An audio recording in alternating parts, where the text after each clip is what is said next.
నా ప్రేమను కనుక మీరు శంకిస్తే నేను ఇప్పుడు దాకా నిర్ణయించుకోలే.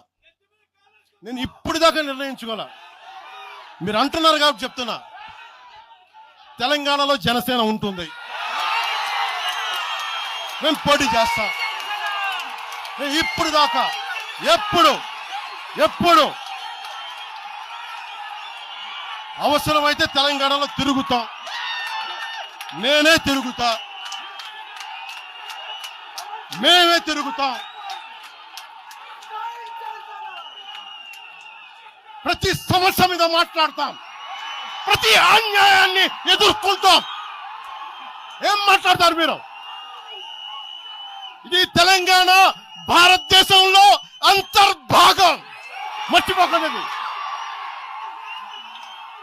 తెలంగాణ నా దేశం, మన భారతదేశంలో అంతర్భాగం తెలంగాణ. మీరు కూర్చోబెట్టి బెదిరించి రాకూడదు ఏంటో అవన్నీ భరించాం.